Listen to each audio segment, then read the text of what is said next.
Have you been watching golf on TV lately? Or have you been watching a golf show on TV lately?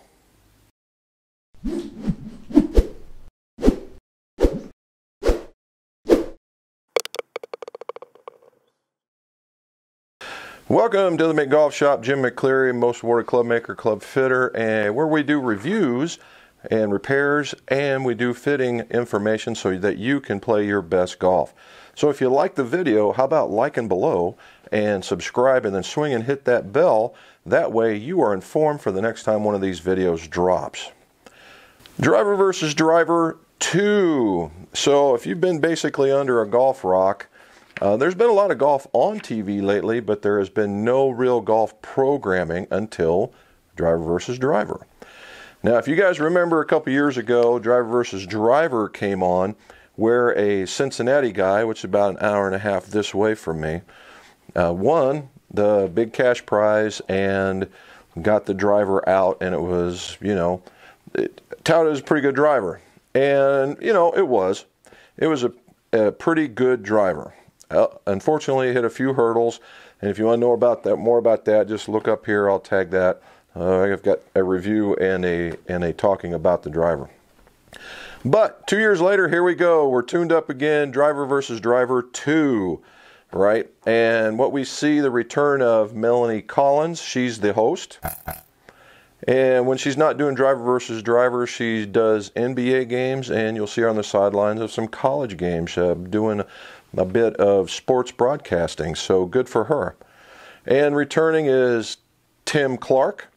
Tim Clark's the president, of Wilson, so basically he can do whatever the heck he wants. And he's kind of the balance between the other two judges of what they want to see. Second judge is Jeremy Roenick. Now, an NHL legend. All right, I'm not an NHL guy, but all you have to do is type in the guy's name, and there's all kinds of accomplishments this guy is known for. And he's carrying a single-digit handicap. So not only that, but he's a golf nut. And he's not afraid to hold his opinion back. I like that. Way to go. Finally, and definitely not least, is Rick Shields. You've seen Rick Shields. If you're watching my YouTube channel, certainly you're subscribing to his. Rick has done a phenomenal job in the way of coaching. He's a PGA guy, and now he does club reviews, and he does a very good job at club reviews. Just about as good as me. No, he does a very, very good job, and I like the way that it's presented, and I like the language that he uses when he does that. So you have these judges. Now the show starts with 14 contestants, and right off the bat, 7 of them are cut out. And that was pretty cool, because the pressure's on right away, which in the golf industry is pretty much pressure's on all the time, right? We got to make the best golf for the best people.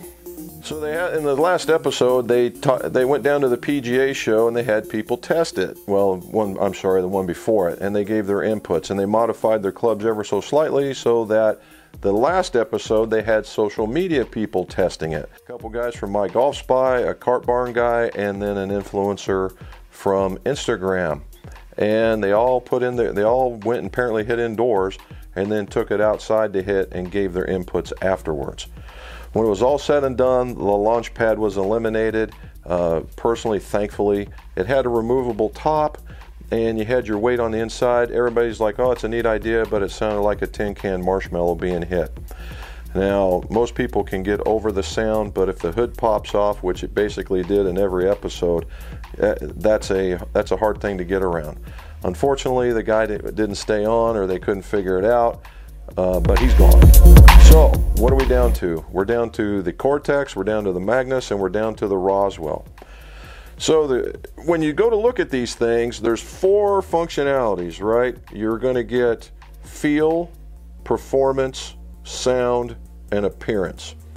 And when they talk about this, and if they go through all the show, which is really kind of, if you listen to them, it gets kind of confusing, because they want visible technology. Visible technology. Well, the launch pad didn't have any visible technology. It was all in their hood, but it was all a really good idea. So what was that all about? Okay, so you get visible technology. Then you need a good story for the club in order for the marketing people to do well. You also need it to perform. If it looks odd, this thing better be the best performing club out there. because that will override a lot of negatives that the club may produce on the appearance or even on the sound. Okay, if you remember the square drivers, everybody thought the square driver was going to be it. It lasted a year, and mostly because the sound was awful, right? And the performance wasn't that much that it would override all of that. So let's cover that. 4 things, 3 clubs. So let's go with one. We'll go with the Roswell. The Roswell started out with, and the guy that's designing it is a student at Oregon State, an engineering student. Started out with a figure 8 like track to move a weight around, and in order to get where you just needed to tweak to get the club to do what you wanted it to do. Okay, and it has since been turned into a kind of a funky Z where it curves, comes around, and then goes back up. Okay, neat looking. I think it looks neat, but the track is fairly deep. Now, if the track is fairly deep, and I don't know why it would be deeper than any other track that's out there, then that weight better be pretty doggone heavy to impact what it is you need to do. It would be my opinion, and my opinion alone, that that thing better weigh around 12 grams or better in order for anything to go. If it's a 10-gram weight, you're just on the ragged edge of making something happen. But let's go to 12 and do it. But why that thing is so thick, I don't know. And I think it's going to fight center of gravity, i.e., and then it's going to be spinny. So the look itself really looks cool, I think, when it's sitting in the rack. Everybody says looking at a dress, it looks really, really good. So that's a positive. The negative, it might not be the very best performing club out there, but it's a look. So let's go to the Magnus. The Magnus has at least 5 different removable weight ports. 5. 3 down the center and 2 on the, 1 on the toe and 1 on the heel. Now, I've only been able to see the bottom. I don't get to see the top, but the performance has been very good. All right, the sound has been pretty good, but the appearance 100% of the time it has been banged for looking basically awful at a dress, because it's basically busy. All right, it's basically busy. So maybe some paint will take care of that and you'll be away you go. Again, on a personal note, removable weights, it's okay, but I'm not a removable weight guy. Right, that means that's 5 opportunities for something to come loose, and it will happen. But again, if it performs and it's all of a sudden it looks good to people, then there's your winner.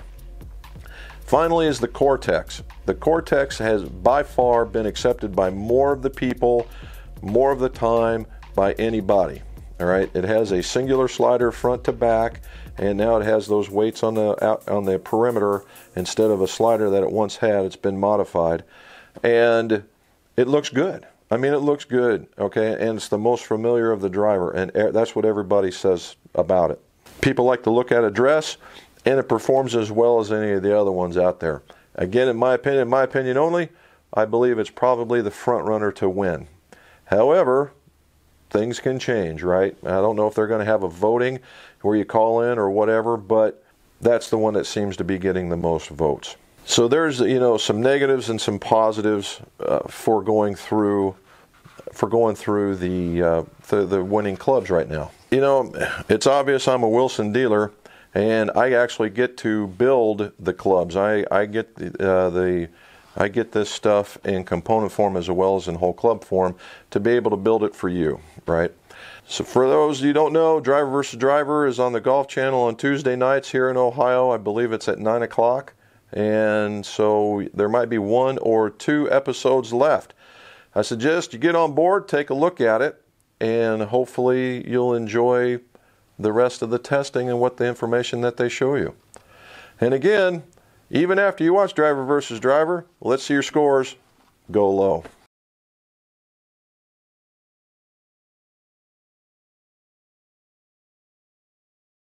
Good. We had about 15. And can you hear me now? Yes. Sorry. He was too close. Guess what? This will be on the outtakes. Yeah, don't give me any ideas now. This will be on the outtakes for sure. He said he needs a sound room. Cuz does. He needs a sound room. I need a sound room. You are correct. with that guy's club champion sheet. You were looking for that earlier. No, I reprinted it. And then you lost it again? Yeah, pretty much. Oh, here it is. Okay. All right. Now go somewhere else.